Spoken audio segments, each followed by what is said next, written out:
Saan si Mugtong? Wala na taro na. Taro eh. Ito ka, sir. Ano nangyari natin, sir? Dislocate. Nalaglagan ko lang sa babaw ng puno ng buko. Napaganyan ng... Dislocate ka na sa yung x-ray mo. Ando sa motor. Oy, kunin mo. Ba't hindi? Tingnan ko Pero talaga. natahilot ko na po ito. Kaso hindi... Napahilot mo na. Okay, sige, sir. Tignan natin, sir. Sana walang basag.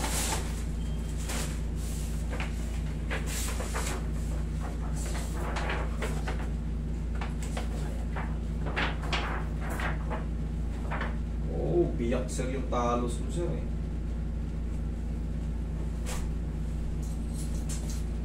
Biyak yung talos ni sir.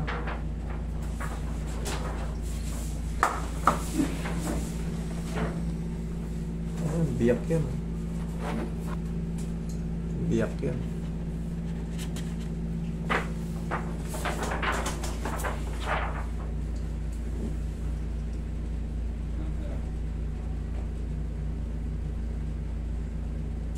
Ilang araw na to, sir?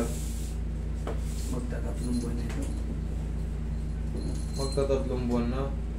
Ngayon, sir, ito, baka maaari ko pa itong ibalik, itong nandito. Pero itong ano, sir, ganun pa rin yan, sir. Kahit ano, warat yung ano, sir, eh. Nasaan yung papel? Basag yung ano yan, sir, yung talos joint mo mismo, sir, eh. Nasaan yung papel? Ay, wala. Yung doon sa... Ha? Kasama doon sa kasama. Nasasawa ko kasi yun eh. Yan ang lang nadala. Yung pinaka-papel, hindi mo dinala? Okay. Sir, ito, sir. Ako, sir, kasi hindi na ako maliligaw sa ganito, sir, eh. Ngayon, pag in-adjust ko to, oo, lulubog to. Pero tutulak to ito, mababakal to. Yung crack na yan. Ngayon, pagka in-adjust ko to, makakaramdam ka ulit ng pain. Makakaramdam ka ulit ng pain. Yan ang totoo. Tapos, siyempre, mamamaga siya ulit. Mamamaga siya ulit. Kasi pakikialaman natin, ibabaguhin natin yung posisyon. Baguhin natin yung posisyon ng pilit, eh. Ito yung left mo, di ba? Tingnan mo yung left mo, ano pinagkaiba. Di ba? Right, left. Basag, oh. Tapos ito. Oh. Pakaganyan yan, isang buyang paganyan. Basag. Didinan ko to para lumubog. Oo, lulubog yan. Pero yung i-create na ano yan, yung i-create na pamamaga yan, yan. Ito kasi, yan, sabog yan. Tingnan mo yung left niya, oh. Diba? Madali naman i-compare. Ngayon, ito kasi nakaangat. Tingnan mo, ang layo. Kaya kong idiin yan, tok, tutunog yan, okay. Pero yung kakayasin niya na yung basag na yan, yan yung nakatuklap na yan, aangat yan kasi mapupuwersa yan pag ganun, shoot yan eh. Gaganda yung posisyon niya. Pero babalik ulit yung pamamaga niya kasi sasabog to eh. Yan yung mga yan. May mga granules yan dyan. Tingnan nyo, dapat ganyan itsura niya. Oh. Buo. Buo, tapos hindi halos pantay. Ayan oh, halos pantay. O ayan, tingnan mo kung pantay ba yan. Ang layo. Okay. Ngayon sir, dapat ito na-opera. Dapat ito na-operahan. Pero kung wala nang masakit, ganyan na yan sir. Wala naman masyado. Yan na yan sir. Ayan. Pag pinakialaman ko to sir, gaya nga ng sabi ko sa inyo, sasakit siya ulit. Bakit? Kasi magagalaw yung basag. Sana maintindihan nyo. Hindi, ako gusto ko yung ayusin. Pero kung yung pag-ayos ko ay makakaramdam kayo ng pain, dapat maintindihan nyo yun. Kailangan ipaintindi ko sa inyo na baka masaktan kayo ng todo. Talagang may pain yan. Tapos babalik ulit kayo, magpapahilom ulit kayo ng 3 to 6 months bago nyo ulit maidiin yan. Pero kung i-opera kayo, ikakasting kayo niyan. Babakalan yan, ikakasting kayo. Normal lang na hindi kayo makakalakad. Ganun din yun kasi. Pero sana, yun nga, kung gusto nyo ipagalaw, intindihin nyo muna yung yung pinapaliwanag ko kasi yan, mababangal ulit yan. Tapos itong nakasayad na to, susuot yan ulit doon.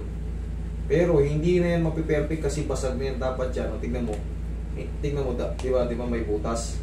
Tingnan mo siya walang butas. Tudulas dapat siya dun. Kasi yung naghilap ko yan, parang tinulak niya ng gano'n. Okay nga yun eh. Okay nga yun, tama yun. Tingnan mo, nasaktan kayo, pero may difference. Ngayon, humihilom na. Pag ginalaw ko yan, back to zero kayo, sir. Anong gusto nyo? May babandisyan nyo na lang. Kasi mamamaga ulit yan, sir. Uulit kayo ng ano yan. 3 to 6 months ulit ng hindi nyo maididiin yan. Kasi nung nalaglag ako ito, parang dinik-dik nung... Nasaldak. Okay. Ayan, kaya natin yan. Pero ito, hindi na lang. Kailangan nyo yan. Kailangan nyo muna maintindihan na mapipilay kayo ulit para kayong mapipilay ulit kasi pipilitin natin ibalik yung dapat ibalik. Which is, kakayanin naman ang problema yung pain na daranasin nyo. Siyempre, pero pag may anesthesia yan, diba? Eh wala naman tayong gano'n, hindi tayo pwede makukulong tayo ron pag naglalagay tayo ng anesthesia. Wala naman tayong anesthesia. Yun dito sa likod nyo eh, problema. Total 3 buwan naman na, natiis mo na eh. Makakalakad ka niyan, sir. Kaso hindi lang perfect. Alam niyo, may paykay ka na po. Yes. Kasi nakaano naman siya. Yung basag niya, hindi naman siyang malaking kumbaga hindi siya talagang humiwalay. Durog lang siya pero itigas yan. Kaso hindi nyo madiin, ganun na kayo maglakad. Katagalan yan, makakatakbo kayo. Kaso, may titiin nyo kaso. Pahiga-higa. Hindi na yung 100%. Yun ang totoo. Okay?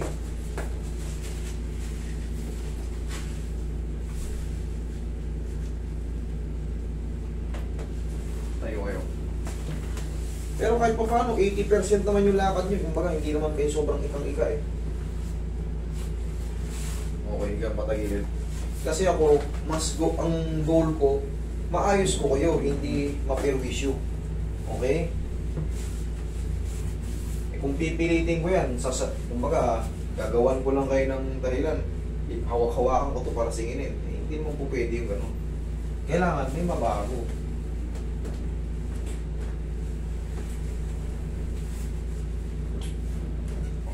Tabi ng side. Pero yung pagbabago na yun, sa ganyang kalagayan, may talagang iindahin nyo yun. Oo. Kasi nung ano, tagal mo rin bago pahilugin yung No. pamaga, ano ba? Babalik ka ron, sir. Yun nga, sana maintindihan nyo. Daba ka. Alam nyo, kung hindi tayo marunong, bibirahin ko na kagad yan nang walang paliwanag. Pero marunong tayo eh. Hindi tayo tumatanggi basta kaya. Pero pag alam kong may very risky, paliwanag ko muna sa inyo kung gusto nyo lang.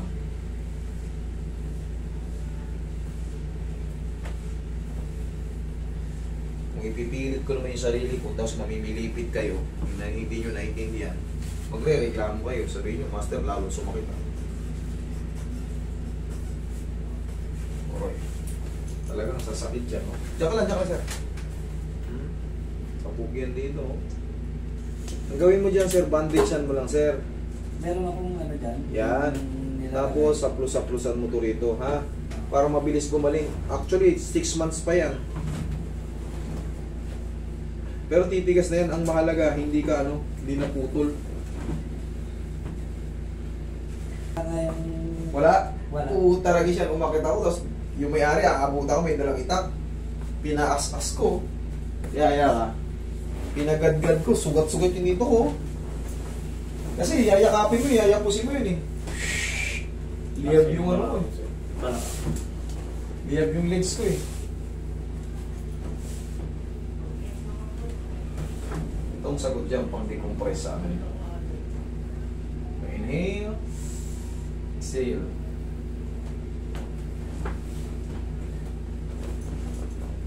Diyan ka lang muna.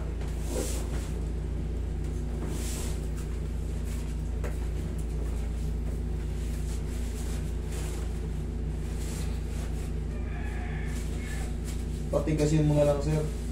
Mukhang pa-okay naman na eh. Yeah. Mukhang pa-okay naman na. Huwag na natin yung tabigin. Baka mamaya madisgrasya pa yun. Gumalaw yung magkanda basag-basag pala. Mamamaga pa yan. Okay, upo ka. Diyan pa lang. Yan yung mga kapalit ng mga laglag. Pag ganyan kasi yung hawak ko nun eh. Tapos buti itong isang. Pag isang pagong gano'n, dumulas ito ngayon. Umakakit din ako ng buko dati. Kami ang mga umaharvest dito sa mga pukuhan dito na hindi naman sa amin. Alam mo naman ng mga batang 90s, 95, ganyan. Yan ang libangan dati. Akit-akit naman kung ano-ano. Kahit hindi mo sariling puno. Kasi dito halos lahat magkakilala sa buong village namin. Ginagawa namin tanghaling tapat. Pagkatapos sila kumain, iba tulog yung may-ari. Nakakit namin yung buko. Yung mga mangga nila. Bato namin yan pag malakas ang ulan. Ayaw mamigay eh. Batuhin. Pag malakas ang ulan, di sila makahabol. Kasi malakas ang ulan.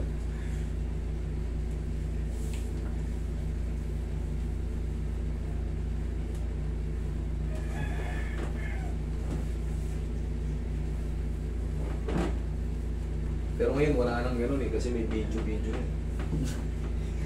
Video ka ng Facebook, sikat ka na bukas. Okay sir, lakad ka na tingnan mo ngayon. Okay na yan eh. Ito, Delta 699? Okay, sige. Pagka dadaling ko yung